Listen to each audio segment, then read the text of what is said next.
Over the last couple of days, the Yankees have made a lot of moves. And I think it's time that we sit down and fully discuss these moves because I think a lot of fans don't quite understand them. And I think that the Yankees have actually improved their roster a good amount here.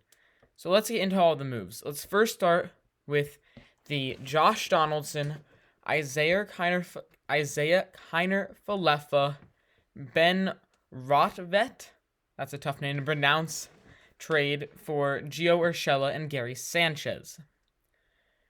I think this is actually a very good trade when you think about it. We improved at third, we improved at short, and we got slightly worse at catcher.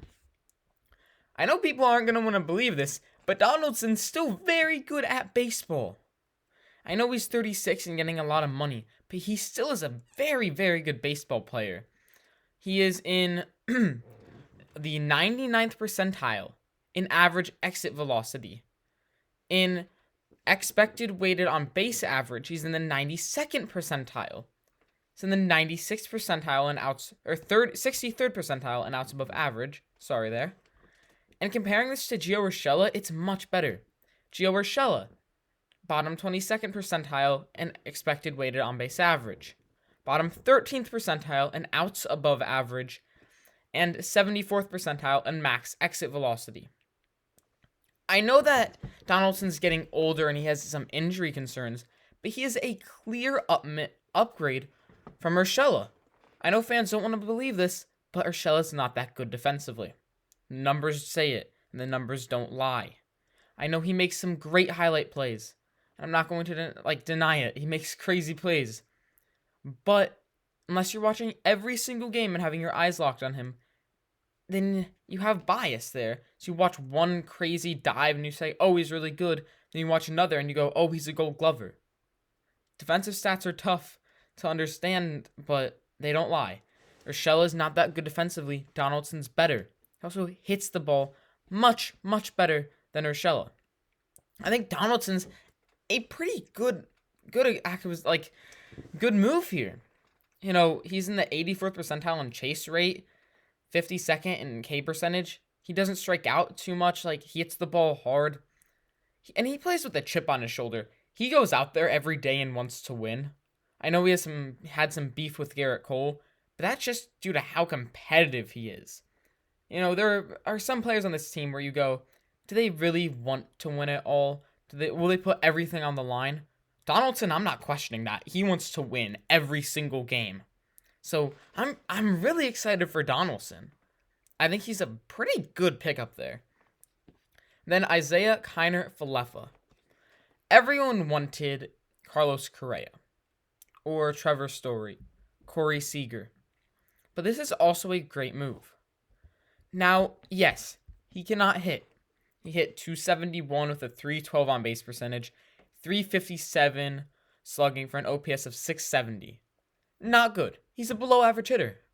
But what he's really good at is staying on the field. He's pretty much played the whole season over the last 2 years. Or a whole season every single time over the last 2 years. And he plays really good defense. He steals bags. He just stole 20 bases last season. We're improving defensively at short. Is he better than Gleyber Torres at short? Yes. He put up 3.7 WAR on Baseball Reference. And WAR just takes all the numbers, hitting, fielding, base running. It combines them all together to give a player's value. There are many different ways to get to 3.7 WAR. A player could get there by hitting 50 home runs and having horrible defense. Isiah Kiner-Falefa is the opposite. He doesn't hit home runs, but he has elite defense. And at shortstop, you need good defense. It's in a position where it's very important, and I'd be happy to see him play shortstop rather than Gleyber Torres. And a lot of people are saying, oh, well, where's Torres going to play? Where's LeMahieu going to play? Currently, my minor infield goes Donaldson at third, Kiner-Falefa at short, LeMahieu at second, and Rizzo at first. Torres is going to be subbing in. He can play second and shortstop. Not every player is going to be playing 162 games. We have a DH. And I think Torres will benefit a lot from not playing every single game because he had a lot of mechanical issues last year with his swing. And being able to work with Dylan Lawson, after a game by not having to play and just working with Dylan Lawson for a whole day, I think it's going to be really, really beneficial for him to not be an everyday player, but maybe just play three-fifths of the game or something like that of the season. So I'm excited for that.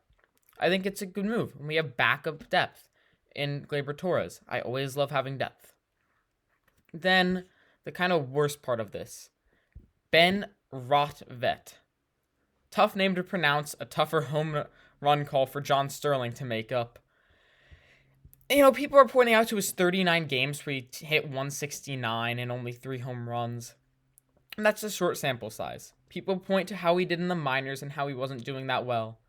And I don't expect him to be a beast hitter, but he is a good defender. His scouting report was that he's an excellent blocker and receiver, and gets great remarks for how well he frames pitches. This is what people were saying about him when he was still a prospect. He has good power, too. He's pretty strong. You never know what Dylan Lawson can do with him. We have Kyle Higashioka and this guy. They're both great defensive catchers, and I love defensive-minded catchers. They make the pitcher better. People said they didn't want Sanchez on the team. Well, now we don't have him. I think we slightly got worse at catcher, but we improved at shortstop. We improved at third. A good trade in my mind. Then we signed Anthony Rizzo to a 2-year contract worth $16 million a year.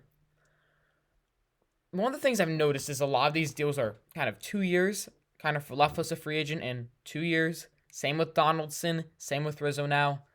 The Yankees do this to keep under luxury tax. And, obviously I hope the Yankees would spend more than they do right now, but it's what they do. They give contracts for 2 years and then they reset luxury tax. But Rizzo's another good pickup. We're getting a left-handed bat, getting good defense, 93rd percentile and outs above average. And with the shift being removed, I think he's going to be a very good pickup. He's a contact-first type guy.